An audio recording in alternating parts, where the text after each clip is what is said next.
It's nice to be with you again, and if you find the thought of coming every single week here, and you'd like a week off every month, I'm actually here once a month, so if you want to take that, look at when I'm coming, and you also take that one off. So I'm here with you, and I'm delighted. It's lovely to be here. As I said, I think to most of you, I delivered this service last week in Stockton, and I picked it up. And as far as I'm aware, I put it in the car and I drove here, but when I looked, it wasn't in the car. And I think we've all been there, we know what happened, I guess I'll find out. But I delivered it last week, and it means there'll be more eye contact, because I can't excuse myself for not looking into your eyes, because I don't have something to read. What I've entitled the service is The Allure of Violence. So I just want you to pause to think about what that might mean, the allure of violence. We're living in very violent times, and clearly a lot of people are attracted to violence as a solution to problems. So that's why I've called it that. And of course, whenever we think about violence, we should also think about its opposite, which is peace. So I'm going to light this chalice. Well, I will do if I can light a match. I'll try and use one. Like this chalice, as it were, as a chalice for peace. That in the darkness that is many people's lives at the moment, there may be light, there may be hope, and there may be the promise of peace. Certain things change your perspective. Violence, of course, leads to a lot of death, and I'll go on to that in a minute. But I suppose my own perspective on death has changed since I was last here, because in February my mother died, which is always, I guess, it doesn't matter when it happens, to whom it happens, and whatever your relationship, the death of the person, one of your parents, is a profoundly affecting moment. As it happened, she was great, and I had a wonderful relationship with her. But one of the things that struck me, as you've got the moment, they've got the grief, which obviously it had, but then you get a time to reflect on it, and she couldn't have died more beautifully, actually, if you could ever say that. So she was just beginning to dement, as we thought. Actually, it turns out she wasn't dementing, it turns out she had a brain tumour, but it gave the similar symptoms. So, there was no pain with it, but she was getting confused, and I was getting worried, because I knew that would have been a difficult life for her, and it was getting difficult for my dad. And then she woke up one morning and was incredibly confused, went into hospital. She was an inveterately cheerful human being. She was always happy. She was in hospital and went into it. She was incredibly confused, almost like in and out of consciousness. Wasn't making any sense, but was still happy. She lived for 3 weeks, in which time everybody who knew and loved her managed to get to her, including my daughter in France. Got to see her, said their goodbyes, and then she died peacefully. And I mean, you can't really ask for anything more. And of course, as I was preparing this service, reflecting on that and thinking about how many people die violent deaths, and how lucky I was for that to be the case for me. And if you have known of people who died violent deaths, I apologise if it brings things back to you. I want to, when I think about, I want to begin, if you like, by thinking about what is violence about? Where does it come from? Because I think it's pretty natural. I think we have to really get there. Now, in my garden, I consider myself lucky, because I think somewhere in front of the window where we wash up, there's a fence at the back of the garden. It's a wide, but not that far. And clearly, the boundary between two robins' territories is on the middle of my fence. So every day they have a fight. And I think they're sort of, one of them's trying to push it in that direction, the other one's trying to push it in that direction. And it's amusing to watch, but clearly it's a big deal for these robins because they're using an awful lot of energy, emotional and physical, just having a scrap with each other. We're animals. As far as I'm aware, every mammal fights. They did think the bonobos were the exception, but I'm sorry I read something recently that basically they fight more discreetly than other animals. Mammals fight each other, usually for food, for territory, and for sex. And you see that all over the place, and we are mammals. So the allure of violence is something that is so deep set within us that we can't escape it. And throughout most of history, most of the time, it looks, not always, I'll come on to that later, it looks like people have fought. But of course we can now do it on an industrial scale, and that's part of the problem we're dealing with. So I'm just going to give you something that some facts which I had written down on my service book. Fortunately, I remembered where I got them from, which is that great place, Wikipedia. But this is a list of the conflicts that are happening at the moment in the world. Okay? These are the major wars. Now, a major war, you may not know this, is a war in which more than 10,000 people have been killed in that war in the last year. Okay, a major war, more than 10,000 killed in that war by violence in the last year. And there are 5 of them going on in the world at the moment. I won't ask you, Ms. Tess, we know about 2 of them, I think. And this is the order that they come in. The first one's been going on since 1948, and it is internal conflict in Myanmar, or Burma. And I always thought it was correct to say Myanmar until I met somebody who said, that's what the dictators want us to call it. I am from Burma. So, what do you do?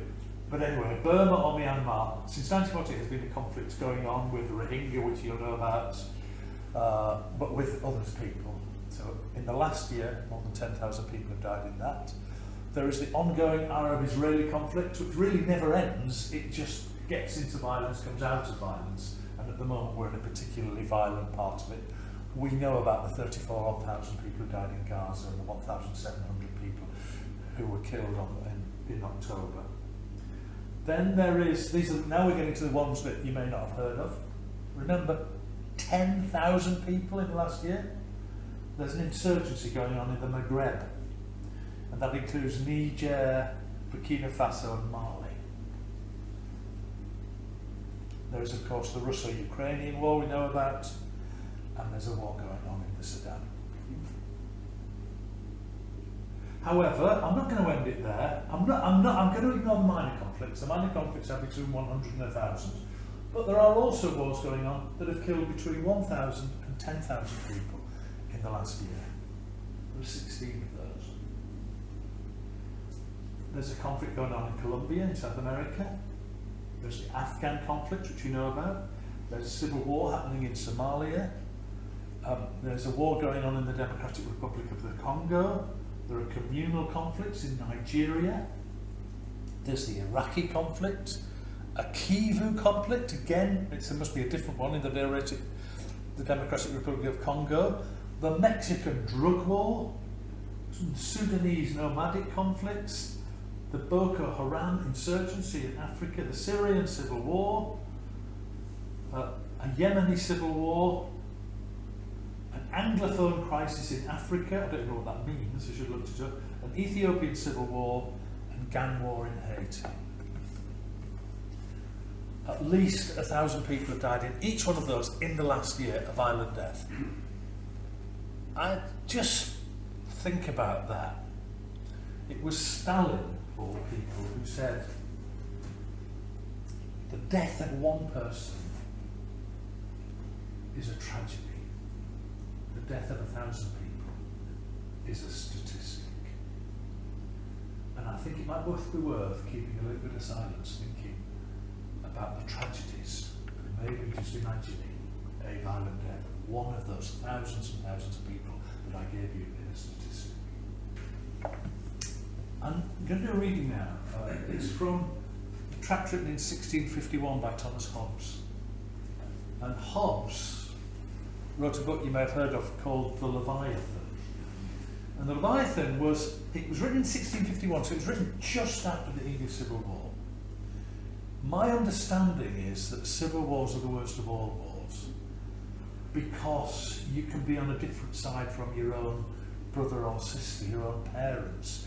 You can be a different side from your neighbour, and so it is a terrifying place to be. And in Hobbes thinking about that, he began to imagine what life would be like, because we all moan about governments, you know, mainly on the grounds of potholes as far as I can see at the moment. I mean, I'm just driving here, just the potholes, and it's everywhere, isn't it? So we moan about governments. But if we didn't have government, if we were just people, and I suppose that's kind of thinking about primitive people, what would it be like to be alive? And Hobbes, I guess, out of the experience of the Civil War, wrote this. It's quite old-fashioned English, but I think you'll get it. So he compares living in a time of war to living in a time with there is no rules, no laws. Whatever therefore is consequent to a time of war, where every man is enemy to every man, the same consequent to the time wherein men live without other security than what their own strength and their own inventions would furnish them withal. In such condition, there is no place for industry, because the fruit thereof is uncertain, and consequently no culture of the earth, no navigation, nor use of the commodities that may be imported by sea, no commodious building, no instruments of moving and removing such things as require much force, no knowledge of the face of the earth, no account of time, no arts, no letters, no society, and, which is worst of all, continual fear and danger of violent death, and the life of man, solitary, poor, nasty, brutish, and short. Now, I suppose we're going back to the idea of being animals, and he sees that if we didn't have something that we might call civilization around us, it would be a terrible time to live. So, having had the thought of all the wars and the thought of living without society, let's take a few moments to pray. I want to begin in thanksgiving for all those who have had a peaceful death. And however sad it is that they have gone, let us thank God that their end was at peace.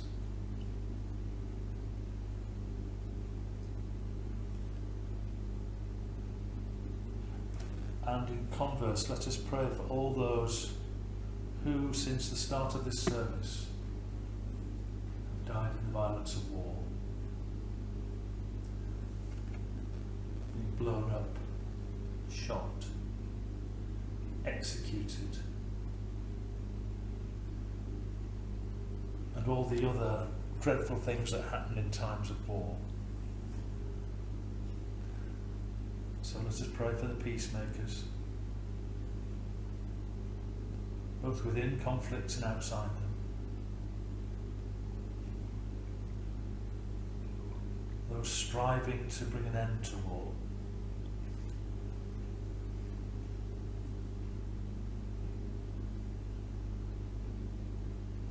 Those marchers on any side who are trying to end war. And pray for conflicts maybe closer to home that we're involved in.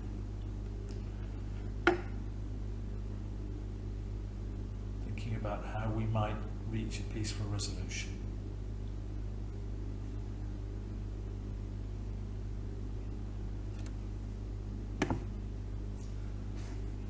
Amen. So the allure of violence, it's there from the beginning. Any of you who have had or seen more than one child. Anyone who's been in a family where there's more than one child, when you were one of them, are aware that children tend to resolve things by the use of violence. And it starts very young. You see them in nursery with their Lego brick, bam! Yeah, it is really there. It's there from the beginning. So I think we mustn't sort of think that this notion of violence stands outside our everyday life. It's there, and it's there because it works. Violence is a very effective way of getting what you want. I can't, I think I would be very, very polite to anybody who held a gun to my head or a knife to my throat. And if while doing that they asked me to do certain things for them, I think I would probably do so. Because violence gets things done. The sale of drugs to people makes an awful lot of money. It makes a lot of money quite easily, but it demands violence. The polite, nice person who says, "Could I possibly think about selling you some drugs? If you don't want to, don't worry. It doesn't happen, does it?" Violence gets us what we want, and we must assume that in kind of formative societies, within tribal societies, the strongest, which is probably why we have a patriarchy, get what they want, because men are stronger than women, and if you're going to use violence as a means of getting on, then obviously the stronger ones are likely to win. So there's something, and violence still gets us what we want. You see it, all over the place. So let's not, that's the allure of violence. It's the most obvious way of solving our problems. And we will, seems to me, quite easily, although we imagine we're not like that, we get sucked into a violent society. All the people conducting the violence between Russia and the Ukraine are people like you and me, particularly the Russian soldiers, did have nothing to do with it, and yet they will go, they may not like it, but they will go and shoot Ukrainians because their president has told them to do it. Likewise, in the Gaza-Israel conflict, they're the ones we understand. Lots of people are involved in violence. And when societies get taken over by dictators, as happened in Germany, violence becomes part of everything and people just go along with it. And that's why peace has got to be, ironically, fought for. Now, there's one of the things that strikes me as most interesting, and this is where I'm worried in our modern day world, is that one of the things that seems to lead to peace is democracy. Only once, to my knowledge, in history, has a democratic country declared war on another democratic country. Now, that fact was certainly a fact about 10 years ago. I've not checked it since, but I think I'm still right. So democratic countries don't ever declare war on democratic countries. As a matter of interest, anybody hazard a guess of when and where and between whom did a democratic country declare war on another democratic country?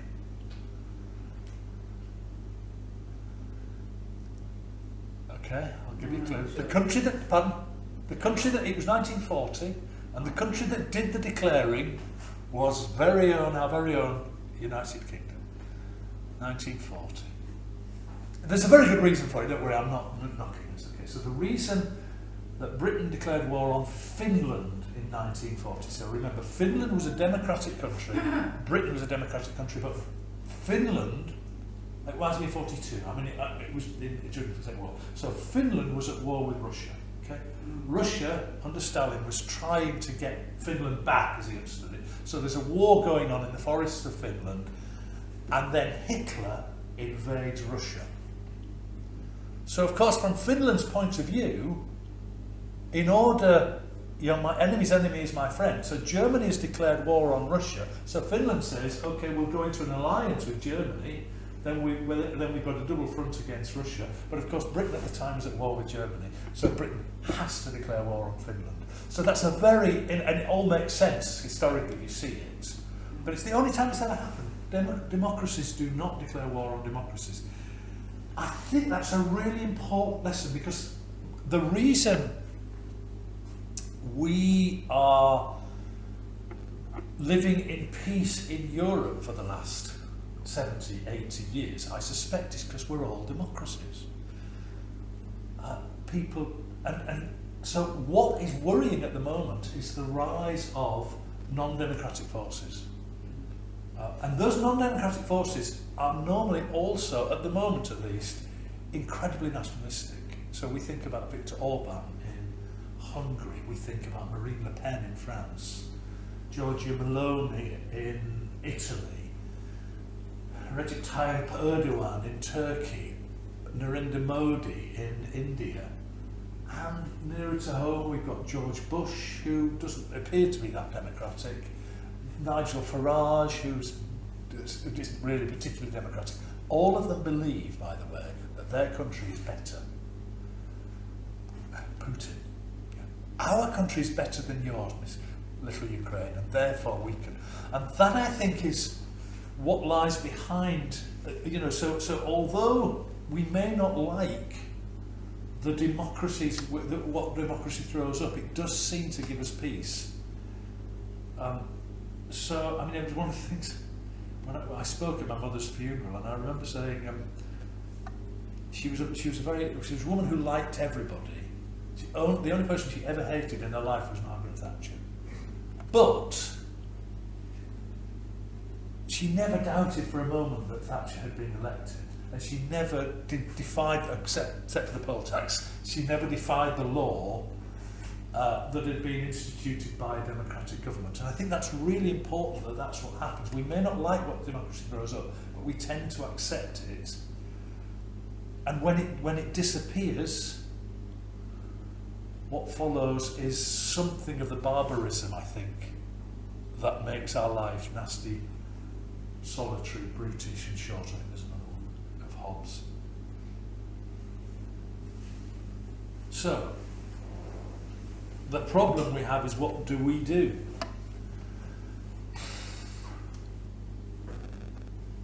And that, of course, is what's so frightening, is that there's not a lot I can do. I can talk to you lot. I don't think between the 7 of us we're going to change the world. But I think it's just being aware that peace can win, because peace has won in the past. We are where we are because people have fought for peace. And one of the most moving and impressive things, I suppose, that's happened in the last century, in the 20th century, was the rise of non-violent protest. That achieved what it aimed to achieve. So Gandhi led a movement in India that said, we want our independence, but we're not going to fight for it. What happened to India in 1948 is remarkable. The biggest empire in the world gave up its sovereignty over India, which was a very difficult thing to do, because of non-violent action. The tragedy, of course, was that the violence that then followed, with the war between the Muslims and the Hindus, and of course the murder of Gandhi himself. Because violence tries to stop those who don't want violence. Martin Luther King, much the same. A non-violent response to segregation in America. Again, very, very effective. And again, the forces of violence couldn't stop it, had to kill him. But nevertheless, it happened. The peace process that finally came in Northern Ireland achieved far more than years and years of bombings. Peaceful protest can work and does work. And I'm going to read my second, that was the sermon. But I wanted my second reading at the end of the sermon rather than at the beginning. So I am going to get there in the end. I'm going to read to you Martin Luther King's Principles of Peace. These were all printed out, but fortunately I managed to find them on the internet.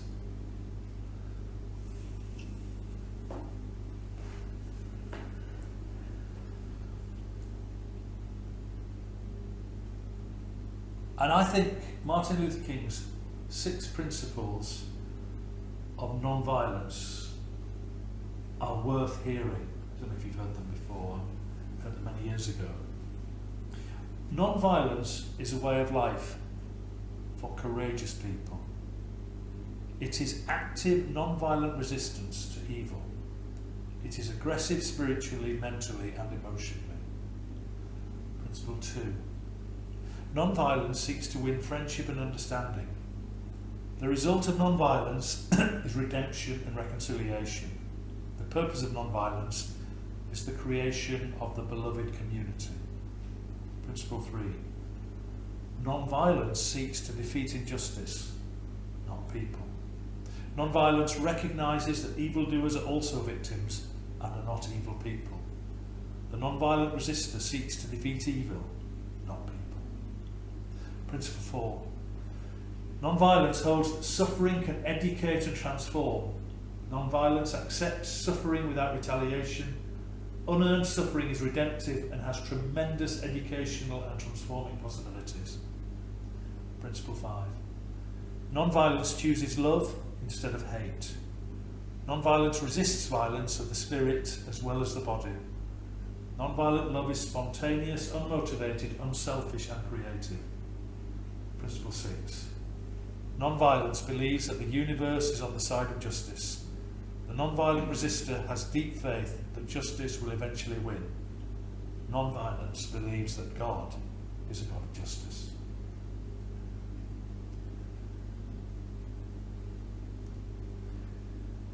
And of course, for many people that leads to pacifism. And I think that is a very courageous way to go, but I think many people also struggle with the notion of pacifism. What were the people of the Ukraine to do when Russia suddenly walked onto their land? What were people to do when Hitler was clearly, I mean, interestingly, if we didn't go to fight Hitler for the evil he was doing, we did it because of treaties with Poland. But nevertheless, I think that war shows that there are times when there is no choice but violence. But it should be minimal, and I think non-violence should always be tried first. Yeah, lovely to be with you. Interestingly enough, Louise contacted me yesterday and said she'd like to put an advert out as to what my service is about next time. So I'll be back with you on the 19th, and I have no idea what I'm going to say, but the title is What's the Point? And I think that is going to be what's the point of life, so we'll be thinking about that. So lovely to be with you. Let's just pause. Thankful that we live in a peaceful place, that we live at peace with each other, and that as the light of the chalice goes out, the light of hope will not.